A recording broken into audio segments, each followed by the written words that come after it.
that foreign show. We'll be seeing you. We'll be seeing you every Friday here at TFS. That foreign show.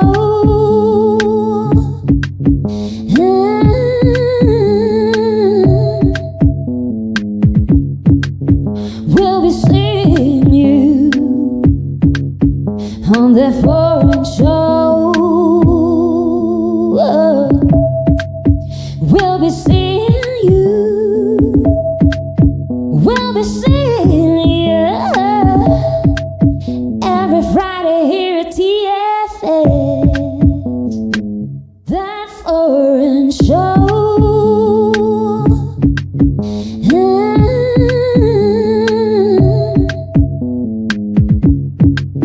We'll be seeing you on that foreign show. We'll be seeing you. We'll be seeing you every Friday here at TFS. That foreign show.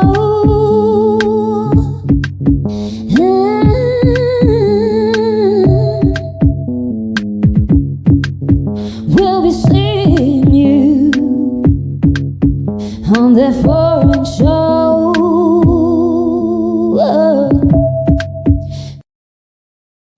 That foreign show.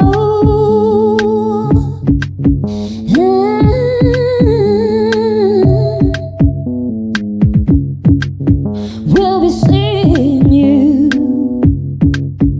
on that foreign show. We'll be seeing you. We'll be seeing you every Friday here at TFS. That foreign show.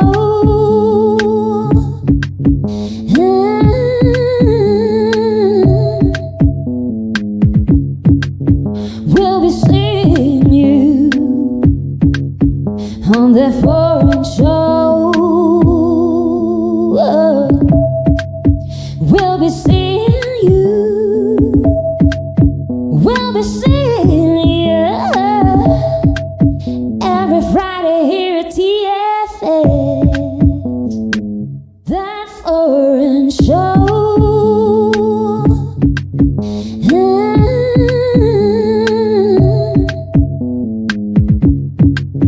We'll be seeing you on that foreign show. We'll be seeing you. We'll be seeing you every Friday here at TFS. That foreign show.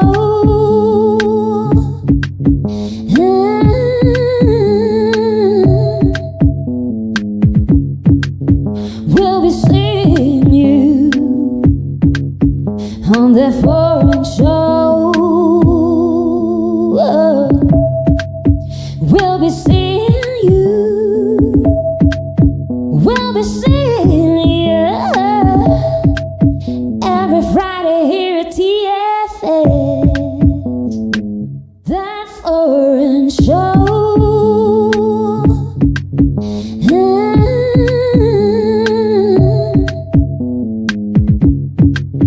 We'll be seeing you on that foreign show. We'll be seeing you. We'll be seeing you every Friday here at TFS.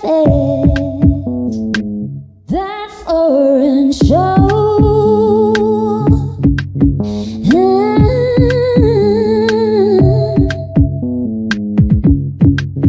We'll be seeing you on that foreign show.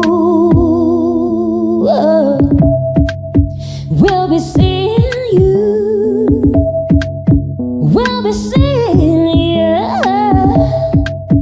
every Friday here at TFS. That foreign show.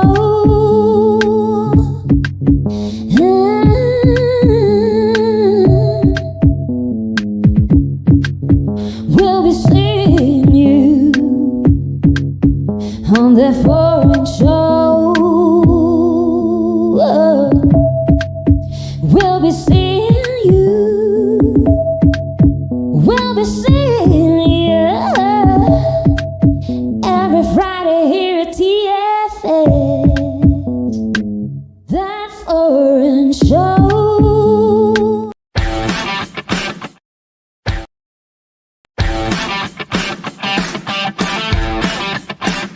Estás escuchando ADR Networks.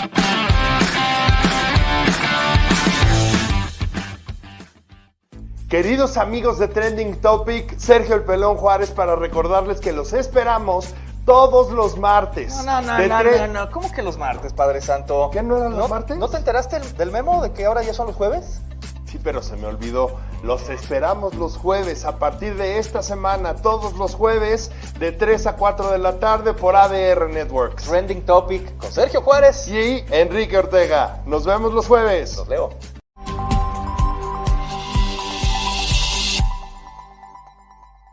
Hola a todos, yo soy Rosalinda García, la morfopsicóloga número 1 de México.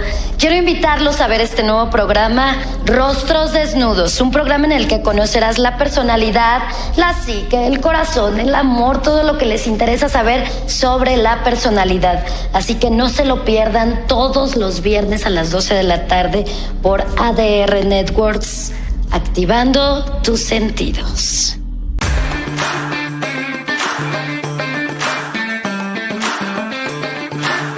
ADR Networks, activando tus sentidos. Hola, yo soy Filiberto Romo. Y yo Roberto Cárdenas. Y juntos les llevaremos un viaje por la historia. Desde un punto de vista diferente. Por las barbas de la historia. Un programa diferente todos los sábados a las 10 de la mañana. Por ADR Networks, activando tus sentidos.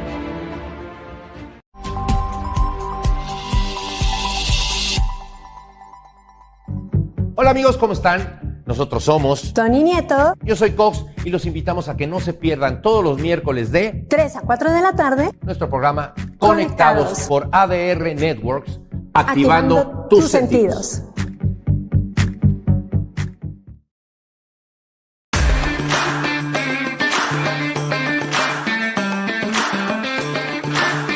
ADR Networks, activando tus sentidos.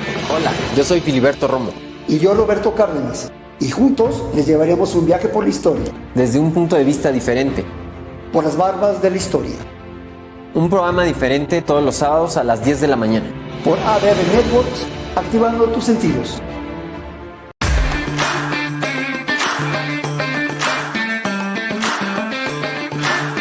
ADR Networks, activando tus sentidos. ¿Qué tal amigos? Los saluda Mariano Rivapalacio y los invito a que me acompañen todos los miércoles en punto de las 6 de la tarde en Factor Total. Aquí hablamos de temas de salud, de ciencia, de tecnología, problemáticas sociales, cultura y tradiciones, siempre de la mano de especialistas y voces autorizadas. Ya lo saben, 6 de la tarde, tiempo del centro de México, a través de las plataformas digitales de ADR Networks. Factor Total, activando tus sentidos. Estás escuchando ADR Networks.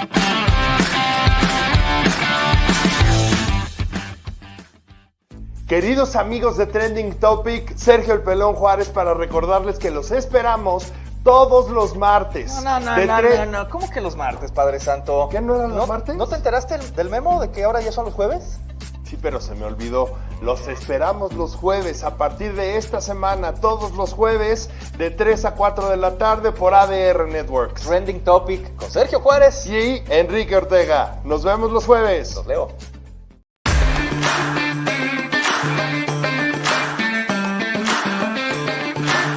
ADR Networks, activando tus sentidos. ¿Qué tal amigos? Los saluda Mariano Rivapalacio y los invito a que me acompañen todos los miércoles en punto de las 6 de la tarde en Factor Total. Aquí hablamos de temas de salud, de ciencia, de tecnología, problemáticas sociales, cultura y tradiciones, siempre de la mano de especialistas y voces autorizadas. Ya lo saben, 6 de la tarde, tiempo del Centro de México, a través de las plataformas digitales.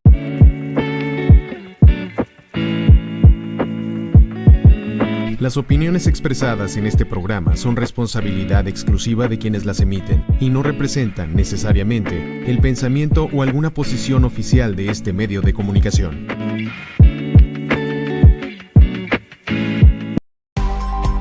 ADR Networks presenta. This is Celestine Angel. And I'm Isaac Crouch. And this is... Foreign Show! On the Foreign Show. Yes, ladies and gentlemen, boys and girls, people everywhere, welcome.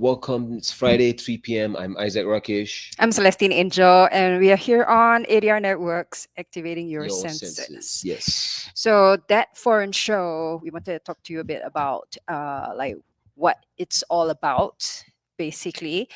We are studying and living the foreign experience here in Mexico. We think of Mexico as a place that's really magical and really helpful to help us to grow, and just the environment, and also, of course, just being away from home, so far away, and just going into the unknown and all that. It has its own benefits. The change, right? The change itself has some kind of benefits when you kind of move from what you're familiar with, right? Yeah, and hence we also talk to locals here when they travel and how they feel, and like from the base of like being Mexican, having this culture, and then experiencing other cultures and all that. You know, like we're interested in all that movement and growth and the things that go along with it, you know, the fun stuff, the difficult stuff, the light stuff, the heavy stuff, right? We kind of get into all of it. Yeah. Mm-hmm. We actually do have a bit of a bias where we try to make our shows, you know, kind of you know, give you transformative, you know, like it kind of at the end of the day, the lesson or the thing that we are trying to talk about, we hope is something useful that, you know, you guys can actually use. Yeah, something like is like we are not really going for informative as much as like deep. You know, we want to get to a special place with our guests, and yeah, and so basically this segment, sometimes we will share you like what we do as well. Like we basically are the vocalist of the Singaporean band Illuminary, and our project is all about consciousness. We do hip hop. We call it a Zen sort of hip hop because we talk about like everything to do with the awakening, and that's what Illuminary means for us. It's basically bringers of light, being awake, and going to this very deep place within, and searching for the truth in that place, going within. Yes. So, and I'll also add a few other words as well: positivity, practicality, you know, efficiency, things like that. These topics as well are kind of also related to what we talk about, because when we talk about, you know, things being deep or things being, you know, spiritual or helping you on an emotional level, it's meant to benefit every part of your life. You know, it's meant to make you a better person, a better father, a better son, a better whatever, you know? Yeah, we like to talk about like if we don't go so abstract, we like to talk about like self-optimization, like being your best, and all that as well. So basically, if you are interested to be part of our team, if you want to sponsor, if you want to be like a collaborator of our show, if you find that like our audience, it could be your audience as well, please contact us. Like just send us a DM in any one of our platforms, That Foreign Show, on on TikTok. We are also on TikTok. We are on Instagram and Facebook. And yeah, and also you can just contact ADR directly and tell them that you are interested to be part of that foreign show. That foreign show with Isaac and Celestine. Yes. So we, if you want your name, we can work whatever you want. You know, we can put the name of your brand over here, or we can do kind of a more unique kind of collaborations. You know. Yeah, we could discuss and any interesting ideas that you might have and all that. Okay, so let's go in a little bit about what we are going to do today with our guest. Okay. Okay. Would you like to share with them while I adjust my extremely white-looking face? Yes, please do. Please do. Okay. All right. Well, okay, our today, guest is here. Okay, give me like just 2 seconds. All right, so I'll give you guys a bit of an introduction. She's a returning guest, right? This is a second time on the show. Very excited to have her back in the studio, right? And to talk to her, right? About her travels and about what has been new with her, right? Is it the same?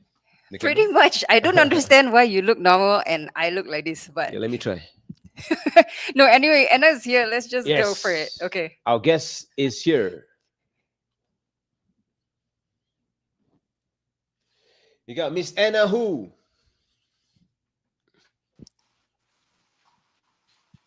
Hey everyone. Hi Anna. Oh my God. Yo. It's very nice to see you. What happened to the flying set that you had the last time? What? Say that again? You had a different set the last time. Your background it was different. Worse, right? Yeah, it was worse.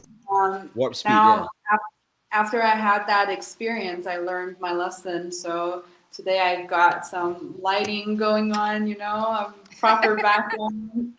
Nice. That's good. Like, because you're a returning guest. So, you know, now you're like the OG. Yeah.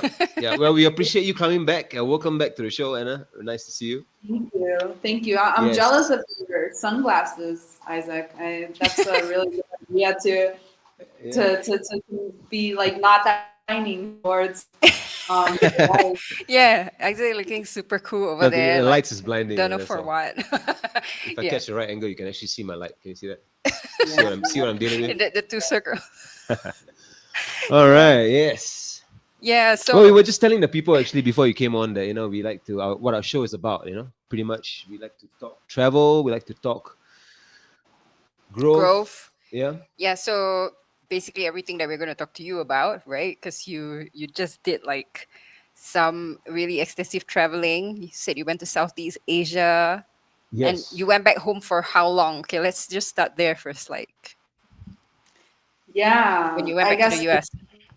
Yeah, to catch up. I think last time I was on the show, I was still working in Mexico City. That time I worked for a little bit over a year.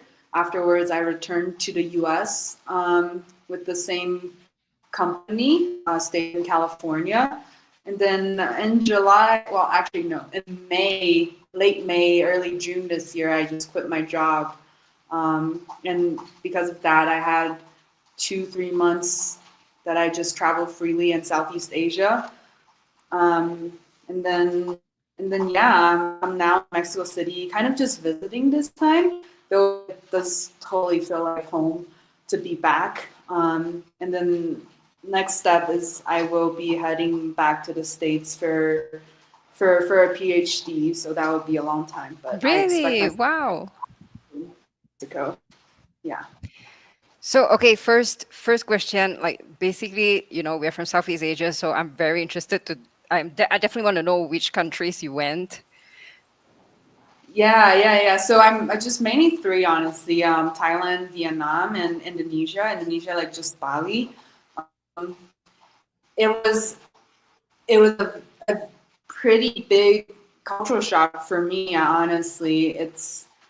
I kind of thought of it as going to be similar to Latin America, but it felt very, very different. So it was a brand new experience for me, and I'm kind of also thinking a lot about life, just like this kind of lifestyle of always traveling around, Yeah, for context, when I was in Latin America, that single year I went to, I think, 11 different countries. So I also traveled around Latin America a lot. So I feel like after all these traveling, I'm kind of at a new stage of life as well. But we can talk more about that later. Yeah. Well, but can you tell us a bit about that stage, like that, the traveling? Was it work related, or were you just trying to, put yourself in new environments? I was just trying to put myself in new environments. I think growing up, for context, like I grew up in China mostly. I was in a very competitive education system and feeling very restricted. I was always a very good student. And I think everyone at some stage of life who've been through like all of this has the strong desire of breaking free, just going, like, just do something not normal, which these days I think a lot of people think of it as like quitting your job, traveling, being a digital nomad, like all of these things. So it was that kind of strong desire to do this. And I started this whole travel thing when I was technically based in Mexico. I honestly was just traveling around Latin America a lot. And I kind of continued it.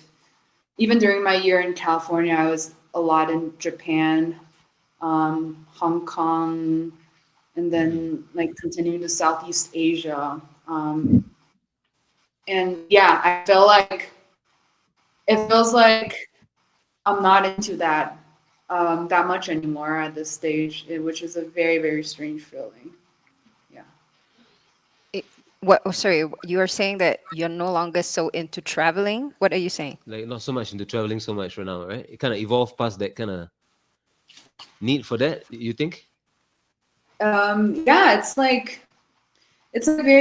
I think you're right. It's very interesting because whenever I travel, I meet all these digital nomads and I ask them like, oh, how do you guys do this? Like you move around every 2 weeks into a new country, adapt to everything. Like, do you think you'll do this forever?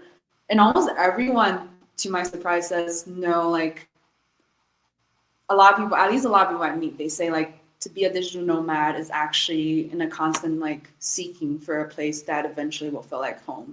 And so the goal is to eventually settle down, which was like super surprising for me. But now I kind of get that feeling and I feel like, yeah, it's like I kind of want to settle down, which is why I am starting a PhD and it would take 5 years being at the same place. So, and that would be in your hometown? I mean, not hometown because you're from China, right?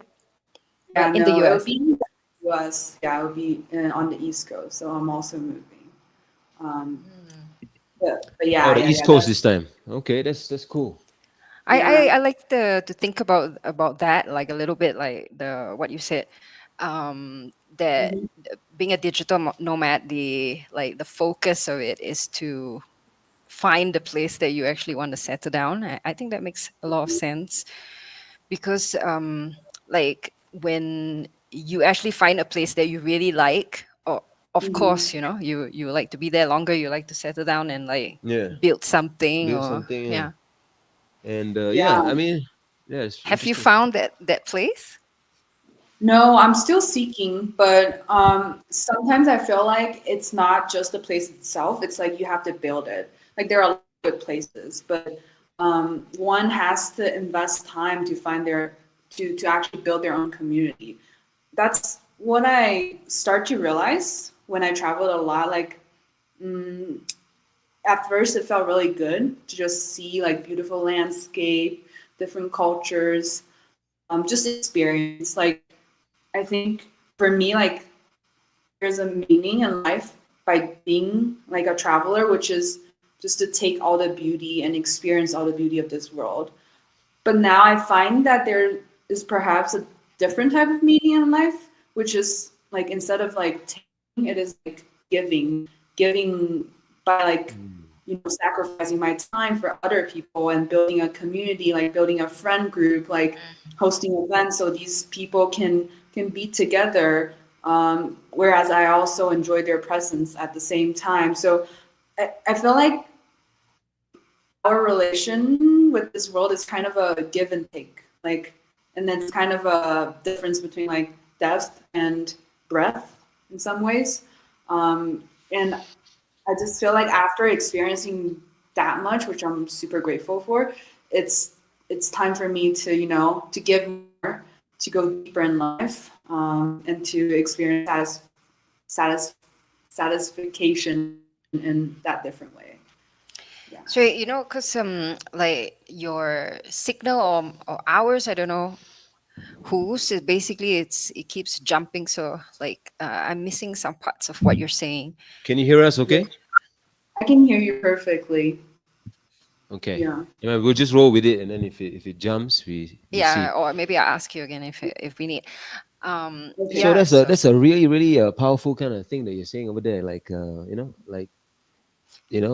it's ironic because this digital nomad thing, it's like you're plugging yourself wherever you are in the world. You're kind of essentially kind of plugging into the rest of the world, right? With the internet and stuff. So actually, at the end of the day, if you kind of think about it, you don't really need to be moving around. The need for that isn't really that strong. At the same time, like when I hear like what Anna is saying, I do feel like the travel itself has made you grow wiser, and then after that you kind of know like each experience helps you to grow more and then expand yourself, and then now you kind of know who you are more, maybe something like that. No, exactly. Like there was no way if you told the Anna 5 years ago, the Anna who's like not traveled around, not experienced the world, like, hey, just settle down, like stop. Like there's no way that she would have listened. I think for a lot of people, it's only when after you've experienced it, like you feel like, oh, now I know, like I'm ready to move on, or I want something else. Like I think you're exactly hitting the point. And it's honestly like it's hard to describe the excitement when I first started to travel and when I first started to realize we can be so free in this world. Like we could have all these restrictions as like visas for your work, you have to physically be here, but actually like I realized no, a lot of these are like imaginary. Like there's a lot of ways that if you want to do something, you can do. And it's only with the understanding of that sense of freedom that I am ready to settle. It is with that, knowing that power is still in my hand, that I'm ready to settle down. Yeah. Cool. Definitely we also need to ask you like what why you back this time round? Is it just for a visit, or it was for work as well? Yeah, What's happening? there's some like personal things that I have to deal with. Also, I haven't been back in Mexico for so long. Last time I left, it was October last year, and it's been almost a year. And surprisingly, I said I felt just like home. Like I feel like Mexico City hasn't changed a lot for me, or it's realizing like everything I've built, the connections, like the friends, that the communities I've built in the past year, they're still here. And because I've invested in that much effort, like these connections are still, I don't know, they're still strong. Here. Like, yeah, they're still strong. It's like I've never left. Like funny thing is I go to all these like cafeterias that I used to visit, and my phone just automatically connects to the Wi-Fi because of the password. Yeah, I love that. Welcome back, Anna. Thank you. Yeah, you didn't even change that password. Yeah. You're touching on so many interesting points here, and these things. I mean, one thing I want to say is that your case, or what you're talking about right now, it's a clear example for why like one solution doesn't fit all problems. Like travel might not be the answer for everybody. Right? New things, or it might be, but you gotta catch it at the right moment. That kind of thing. So it's like. It's like to give blanket advice to anybody seems really lame, like to tell someone, hey, why don't you try to travel? You know what I'm saying? Yeah. I think it's definitely always good experience, but then like not like telling people to live a nomadic life. Yeah. Like, you know, Or to settle down, like, you know, you should settle down. yeah. Like, because it's a very personal thing, right? Yeah, I mean, just to touch on that a little bit more, I think a lot of times we use travel to escape from our problems, but after traveling for a long period of time, like over a month, like hopping between hostels, those problems arise again, and sometimes you just feel a deep sense of emptiness, which is my experience, because you're like in this foreign place, like you don't have all these things to distract you, where like back at home, you know, you have like a lot of stuff, you have friends and stuff, and you kind of have to like face what you were used to be escaping from again. And that was when I started to realize I have to kind of build my life. It's traveling is good once in a while, but it's kind of not like my entire lifestyle. Yeah. Right. So, like you're just here for another week or so, something like that? Yeah. Yeah.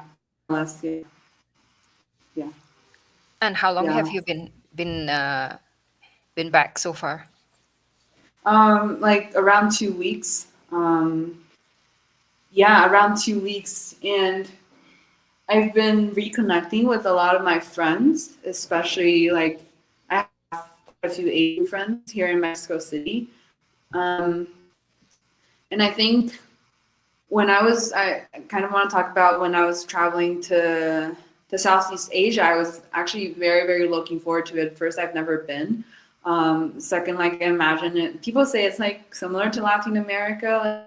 It's relatively cheaper than places like, I guess, like US or like Europe. And also the culture is more open. Like people are more open to be friends. And there are a lot of digital nomads, so it's also very easy to make foreigner friends. But when I personally went there, I found it very, very different from Mexico and from Latin America in general, because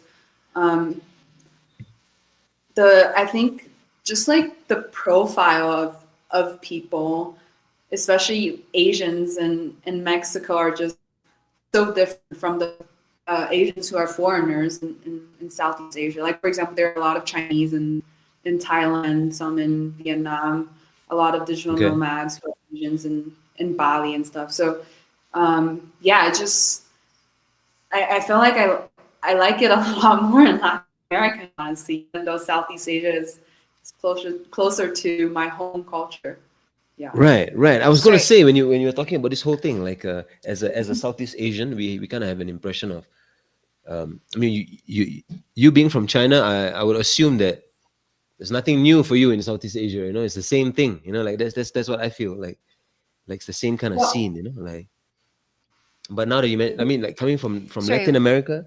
Did Anna say she likes it better? Like because I can't catch. Oh, like, you can't really. Yeah, like a lot of the words are like being skipped, so I couldn't catch if you like being in Southeast Asia more than here. Is that what you're saying, or you're saying that you like the Asians in Southeast Asia more? Yeah, no, I prefer here, but I'm personally not from Southeast Asia, so going to either continent or either place, Latin America or Southeast Asia, for me is a foreign experience. But yeah, I think for some, like, I just find a different profile of foreigners in Latin America or in Mexico compared to in Southeast Asia. It's because maybe like Latin America is further for Asians. Like the people who come here tend to be a little bit older in age, a little more, maybe a little bit more like more life experience in general, and a little bit more adventurous. I think I find people here more interesting, to be honest. And also in Southeast Asia, I'm East Asian, so it's because it's so close to East Asia. I think being Asian there, I'm still being judged, or at least in my mind, I'm being judged by some standards. Whereas like in Latin America, because it's so different from our culture, like I feel like I can be more free here. And I feel like that's the reason that kind of propelled this kind of profile of people here in Mexico, like my friends and yeah. It was something that I remember us talking about the last time you were on. Is that like, you know, when you're here, you feel like you can be free because there's no expectation of you to be a certain way. So you are reset and you can just really see who you are, right? I think that's one of the great parts about being here. But like in Southeast Asia, if you go to Vietnam, you look Vietnamese to them. You go to Thailand, they might think you're Thai. And then they expect you to follow their customs. So yeah. And also generally, I feel like there are a lot of expats from China and India in these Southeast Asian countries, you know, like in Singapore or Vietnam, that it's common. And so you don't have the kind of, I don't know, unique experience or something. Like over here, I experienced that as an Indian, right? I'm minority over here, right? And it's kind of new for me, you know, being, and it's that change is like, it's different. And I'm not saying it's good or bad, just that it's different, and somehow that difference kind of, there's something to kind of absorb, I guess, from that, the difference. Yeah, gives you some space. Yeah, for sure. And I mean, there are downsides to being a minority as well, but I think to some extent it is a privilege to be outside of the local judgment system. Like, because like Mexicans, as a local, you will be judged here. Like it's a very hierarchical culture in Mexico, but we are free from it, and I truly think it's a privilege of being a foreigner in that way. Right. And I think it's probably was also interesting for you to like, because there are a lot of Americans in Thailand. The tourism industry is just booming over there, right? And then there's a certain type of Americans, foreigners that are like visiting Thailand and all that. They are going there. They are going wild and they're having fun, and they have been backpacking. You know, I mean, we have experienced a lot, and I would say a different kind of a traveler, right? Different kind of traveler. Yeah. They're going to go wild. Yeah. But like Southeast Asia is exotic. You know, like when you think of what exotic is, then you think of Southeast Asia, you know? And we've always had this culture of foreigners, like for hundreds of years, right?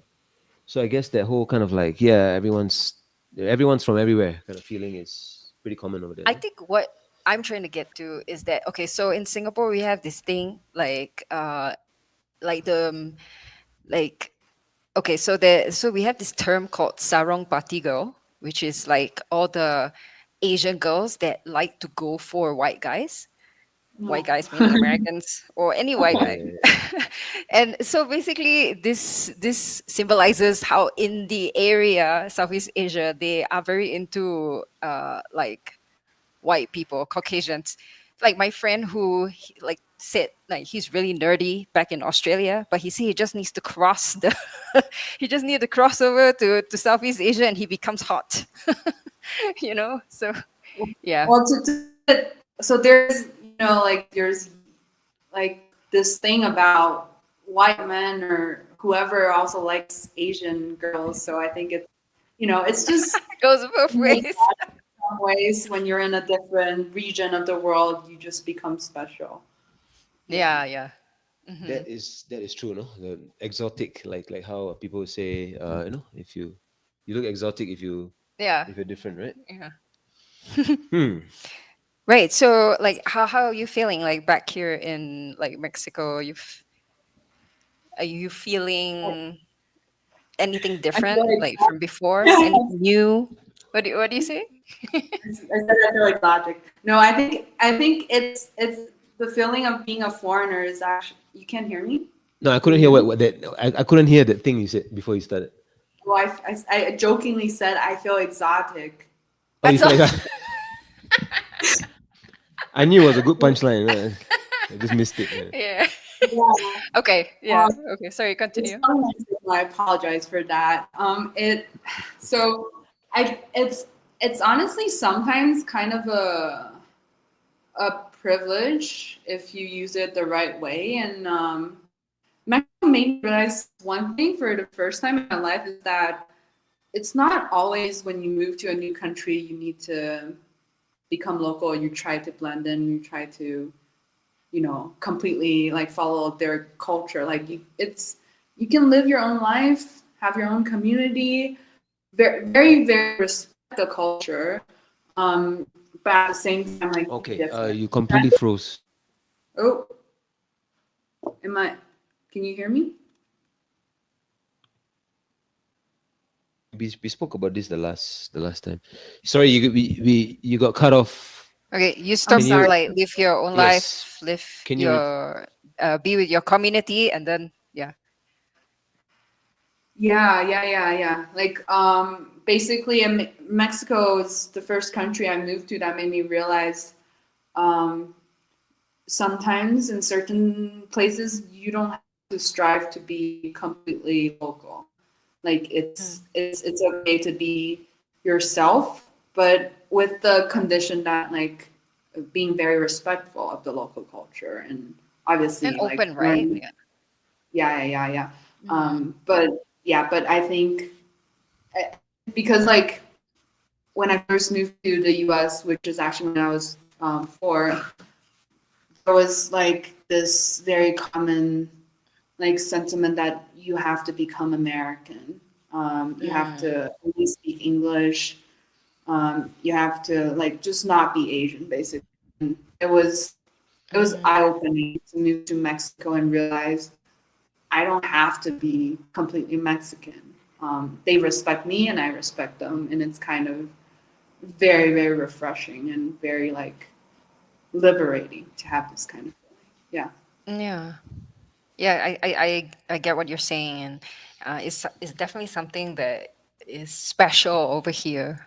And for us, as artists, when we travel to different places to play shows and stuff, we kind of experience this also. Like people kind of expect us to kind of plug into the local thing, and to kind of participate and do the local kind of activity and stuff. And but a lot of times we actually just rather do our own thing or our own version, respectfully, of course, create our own version of the hangout or the whatever the thing is, So I mean, like even back in Singapore, we will also just do our own thing. We don't necessarily like, okay, all the Singaporeans are going for some, it really depends on what we like. So we're continuing how we are over here, and so at least we are honest. Also, like if we are joining like the locals for something, is because we really like it, and they're getting the real us, right? Yeah, for sure. Yeah. And I mean, it could be also that travel, in a sense, is also kind of could be kind of changing also, like the whole the experience. I mean, the process of it, because the world is getting smaller and everything. So, people kind of already know. They kind of already know what's up, like, oh, you're American. They kind of have an idea. Yeah. So yeah, like I think it'll be interesting to know what kind of advice you give like fellow travelers and maybe people that are coming here as well. Yeah, I think it's What do kind you of think? related. Yeah, it's kind of related to what we just talked about. Like, it's really okay to be yourself. Not only like not forcing yourself to, become like part of the local culture in a way that doesn't make you feel comfortable. It's also like not forcing yourself to become an expat or a digital nomad in a way that people usually see expats or digital nomads. Like it's just really okay. Like I think traveling is kind of almost an excuse to be plugged into a completely new environment, and we should use that opportunity to try something like that's like a new version of ourselves. Yeah. Yeah. Yeah, I think that is like a good summary of like what we have been talking about, like basically like where you have been. Like there are a lot of projections that other people have put on you and aspect of you, and then like sometimes you don't even know who you are because of that. And then when you go overseas, that's exactly the thing that you can start to work on, like to look at and stuff like that. Yes, yes, and even our country, Singapore, where we're from, like the people who travel, sometimes you see we find that a lot of them, or a lot of us also, we're guilty of just kind of repeating the same thing. Like let's go on a holiday to Vietnam, let's go to Thailand, let's go for massage, let's do all the kind of stuff. And I think travel, one of the juicy, the fun stuff, the exciting thing about it is that it kind of breaks what you think you know about yourself and your patterns. That I think is like one of the things about travel. So yeah, it's interesting how everything is kind of just changing in a way also. And when you travel, you are forced to be more open. Like you have no choice. You like the moment you start your journey, it's to the unknown, right? So you are already like more able to accept new things. But like when you're back in your routine, you're just going to be interested in creating a routine. Actually, yeah. That's why I find it really interesting, Anna, the point that you're saying earlier about Asians being in Latin America versus the Asians being in Asia, and that whole difference. I think is a really powerful thing, because when you're as an Asian going to a place which is just different, like the language, for example. The only Spanish-speaking country sort of in Asia is Philippines, and also not they not really speak, right? So, but over here it's like you get the whole region speaking a particular language or influence in a particular way. So we see that as an Asian or as a person from Southeast Asia, you kind of do feel foreign over here, actually, more so than in Asia, right? Yeah, for sure. Yes, totally agree. Can you tell us quickly about your PhD and because I want to know what you're going to study. Yes. Yeah, so it's basically psychology in work. It's called organizational behavior. But I'm very, very interested in the topic of how people see the meaning of work. And it was kind of based on my personal experience of having a very tough job and then escaping from it by traveling, and then realize I feel so empty. So I feel like the meaning of work for different people is probably like beyond just a paycheck, and I kind of want to study that. Yeah, that's very interesting. Yeah, like we would like updates of what you're studying and what your thoughts are and stuff like that. Yes, we like, yeah. So would you be still working, or sorry? Only if I'm successful in studying that topic. Okay. No, I think the interest that you have in it is already something, because it's a really interesting topic. Like, what makes a person choose a job? What is a job in the first place? Like, what does it mean to a person? And as artists, we know we are in pursuit of our dreams, right? And so like this is something that is always on our minds. Like what are we doing? This is what I want to do. Let's do it. Yeah. That kind of thing. Yeah. And you guys are probably like the rare 1% of population. What? She said we are probably like the rare 1% of the population that is that's integrated in what they are doing. Like, yeah, but to be really honest, we spend a lot of time on this. Like going through all the stuff, also, like what we expected to do, and then kind of like what do we really want to do, and yeah. Right. So, like, are you still going to be working, or you're just going to be studying your PhD? Yeah, studying full time. Full time. Okay, that's cool. And it's a really interesting topic. Do you have some idea how you're gonna approach it, or are you gonna kind of? No. Okay. All right. No, it's cool. Yeah. No. Open to ambiguity. I think that's what travel taught me as well. I'm a lot more chilled. But I Yeah, used to. yeah, yeah. You don't need to plan like every freaking No, detail, right? Yeah, yeah. no, Basically. I never book my accommodation more than 2 days in advance. No. Oh Like, wow, okay. That's chill. That's really chill. I like that. I'm just curious. Can you share something interesting that happened, like that? You know, because you mentioned you had an idea of what it's like Southeast Asia and stuff, but then it kind of completely different. um, I don't know if I want to get too deep into this, but this is it's gonna take too much time. Will be another discussion. But there was something I didn't like as much about Southeast Asia, which was shocking to me, which was, I guess the inequality, but between different like race or country of origin. I'm more talking about like, let's say especially this is very apparent in Bali, where the locals who are actually locals, they're like working in the street, like working these jobs just to serve the foreigners, and the foreigners are Europeans. Yeah. So there's like like it made me feel really uncomfortable, which this also happens a lot in Latin America, but I'm still trying to figure it out myself why I feel so uncomfortable in Asia. I think it's partly because I am Asian myself, so I feel like more related to the locals, the Asians there.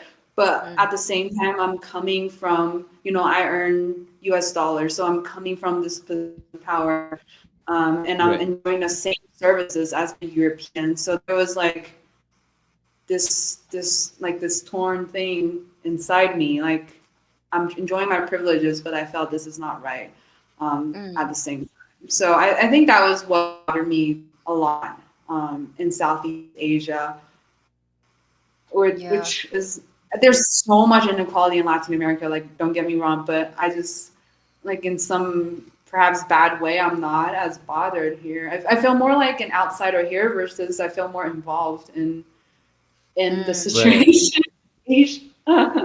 Yeah. No, you like, just because you feel like you are one of the races there, and so you definitely feel more invested in a way, right? Yeah, but we're also, we also come from, as foreigners, we also come with power in Mexico. But it just feels like we're kind of on a different dimension. I don't know. I'm still trying to figure out this Makes myself. sense. Yeah, we're not like, we didn't like create all of this. It just kind of came along. Versus in Asia, it felt like it just felt like more of a problem there. I don't know, but it is also related to, like, of course, as I said, like me being Asian. When I grew up in China, I saw a lot of foreigners and a lot of like European and American foreigners, and they're like mostly white. And when I was little, I see them with a lot of power, and nowadays, like, I become one of them, but I'm still me. Like it's this conflict. Yeah. I mean, in Southeast Asia, it's like you see, even just in general, you see like the different races, like they are split into like hierarchies or something, because like of the earning power that each country has. Like I have a Filipino friend who is a university graduate, but she works as a maid in Singapore, and my other friends, like my Singaporean Chinese friends, would say stuff, like why you hang out with her, something like that, and I really don't like it, but that's the culture that's going on, like I have to acknowledge that that's going on. But like, so basically like for example, like a lot of the Filipinos, they are the maids of Asia. They don't earn enough in their country, no matter how well they do in school. So they travel out and they work as a maid, and they make more than what they'll make in their country.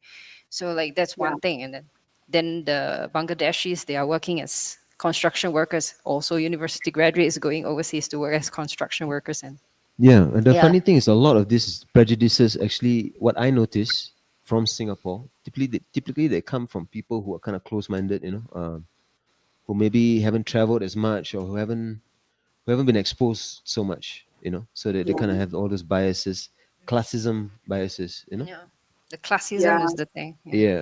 And I'm sorry to say, but like most of the time, the Chinese people are the most elitist of every single country. They're like. Would you say that? You said that they're the most elitist? I would say that. I mean, because I'm Chinese, and I hear everything, like from what they talk about in a group. No. I agree, and to some extent, I think it also happened in Latin America, especially in Mexico. Like it's a super hierarchical and it's a super unequal country. Like income disparity is it's huge. But just as you said, like maybe it's because we're not as aware, we're not as plugged into the situation. We're in Asia, like some of us understand the language, and because we are Asian, looking at ourselves, like we see more of like the nuances and dynamics. So I think in some ways, like in Mexico, we are, as foreigners, we're kind of shielded from all of this. Absolutely. Yeah. All these things are probably happening, and like also the friends that we are with, they are mostly middle class, right? So we don't really see like all the things that are all the nuances, like what you say.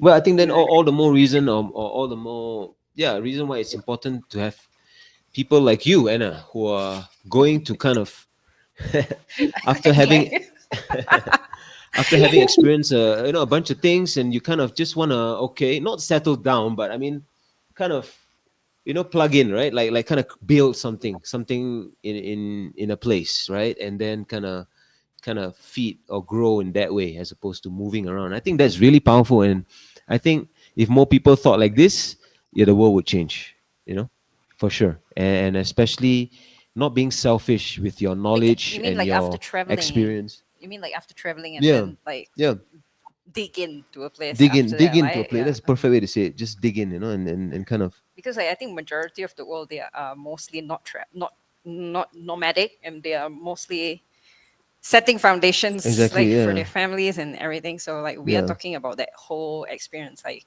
traveling and then like figuring out from there, right? From there, yes. Well, we are going to keep our eyes on you and at TFS.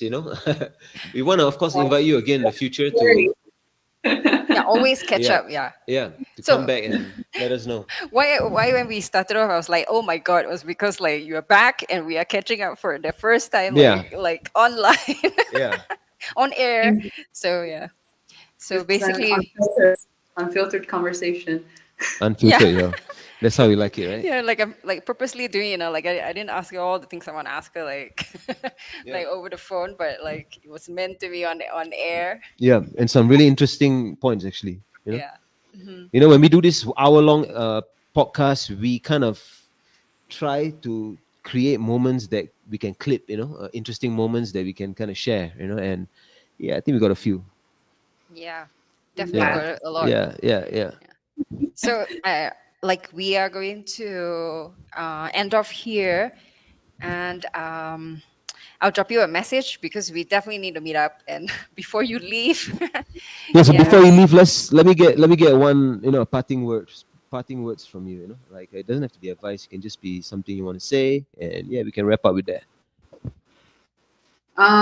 Okay, I would say, I don't know. Each of us are the co-creators of our own lives. So let's live like that.